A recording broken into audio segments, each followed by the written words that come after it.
Guys, আগে কথাগুলো শুনেন, তারপরে কিছু কথা বলতেছি আমি। আদালতের রায়কে আমরা পেচ্ছাপ করে হিচু করে উড়িয়ে দেব। আমি হাইকোর্টের আইনজীবী হিসেবে বলছি, আমি ভারতবর্ষের একজন সনাতনী মুসলমান হিসেবে বলছি, আমি একজন রাষ্ট্রবাদী মুসলমান হয়ে বলছি, রায় বেরিয়েছে কোথায়? বাংলাদেশে। আয় না, কত বাপের বেটা আছিস, বাংলাদেশ থেকে ওই রায় নিয়ে আয়, যে হাসিনাকে তুলে নিয়ে যা, দেখ কেমন লাগে। লম্বা চওড়া ভাষণ আর লম্বা চওড়া আদালত, আপনার গলি में कुत्ता शेर होता है।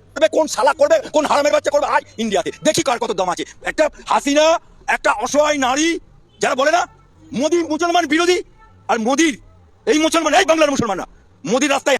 বলি ভাই, তুই বাংলাদেশ নিয়ে এত কথা বলার কে তুই? তোকে তো গালি দিতে পারতেছি না, কারণ মুসলমান দাবি করেছিস, সেজন্য গালি দিতে পারতেছি না। নয়তো তোকে কি যে বলতাম, বুঝছিস? হাসিনা বাংলাদেশের নাগরিক, সে বাংলাদেশে কি করেছে না করেছে সেটা তুই বিচার করার খেটা। তোকে কেউ বলতেছে বিচার করার জন্য? কে তুই? শালার বেটা। সবাই ভিডিওটা শেয়ার করে দিবেন।